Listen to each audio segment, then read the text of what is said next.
jours plus tard, les patriotes doivent fuir.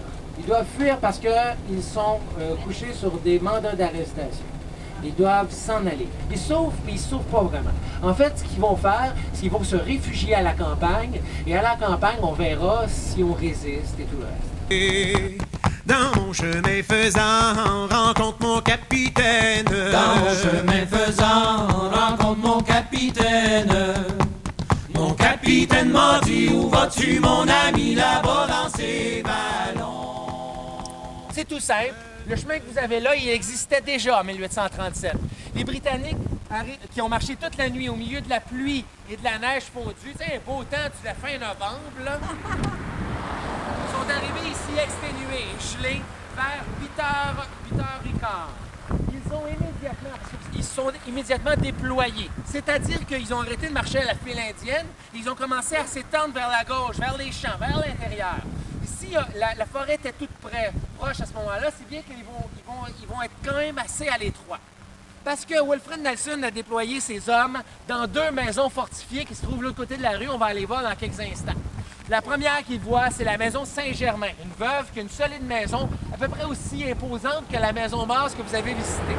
Derrière, la distillerie de Wilfred Nelson. Eh oui, il fait de l'alcool. Que voulez-vous? Alors, si bien que dans ces 2 maisons-là, il y a environ 130 hommes, mais au tout et pour tout, à peu près 40 fusils. Alors, il va y aller de sa célèbre citation. C'est pas grave, vous n'aurez qu'à prendre les fusils de ceux qui mourront. Ce dont on est sûr, c'est qu'ils n'ont qu'une seule pièce d'artillerie avec eux, un 6-pound howitzer, un petit obusier. Ils vont l'installer là où vous avez la grange argent, où on est en train d'étendre du linge. On est environ à 150 mètres de la maison qu'on bombarde. Il y a un seul coup qui va porter, le premier. Il rentre à l'intérieur de la maison Saint-Germain exactement par la fenêtre. Tu sais, le coup bardeux, comme on dit, qui va tuer sur le coup 3 patriotes. Oh. Le coup est dur. Dès 8h30, on a 3 pertes de vie chez Patriote. Le coup marque. Ça sera cependant le seul coup qui va marquer. Vous savez, c'est des boulets. Alors, littéralement, ils rebondissent autrement sur la maison.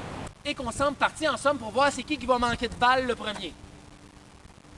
Tout est bien, c'est vers qui que ça va se tourner. Alors, Wilfred Nelson commence à, disons, à être stressé vers 11h30 midi lorsqu'il ordonne à certains de ses hommes, donc Georges-Étienne Cartier, d'aller de l'autre côté du Richelieu à vitesse, à bord d'une barque, et d'aller chercher toutes les munitions et les armes qu'il peut trouver.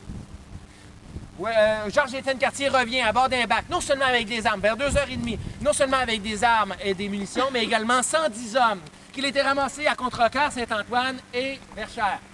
Ces renforts-là vont complètement transformer le sort de la bataille. Et immédiatement, il peut relayer ces hommes. Ce sont des vrais hommes avec des vrais fusils qui vont désormais pouvoir prendre les forces armées britanniques de revers.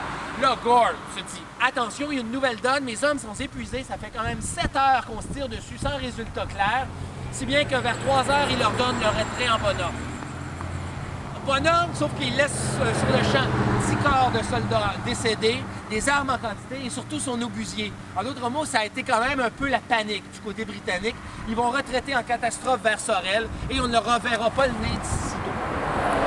En d'autres mots, l'histoire qu'on a vue jusqu'à maintenant, bataille des Fils de la Liberté, puis la bataille de Longueuil, remportée contre toute attente par les Patriotes, puis le 23 novembre, à Saint-Denis, nouvelle défaite de l'armée britannique devant des patriotes à peine organisés. À Toronto, Montréal et Londres, on se pose juste une question à ce moment-là. What is happening? Et c'est très clair qu'il y a eu un frisson de panique qui a pu traverser les capitales anglo-saxonnes à ce moment-là. La réponse, on va l'avoir 2 jours plus tard à la bataille de Saint-Charles. Tenant mon père, voilà la scène que j'ai aimée. Si je savais que ça fut elle, de ma colère, je la tuerais. Et autrement, le muret que vous voyez là, c'est tout ce qui reste de la grande enceinte qui faisait tout le tour de l'édifice. Donc, on va essentiellement installer une palissade, une plateforme à même la porte, qui faisait à peu près 4 mètres de profondeur avec 5 trappes.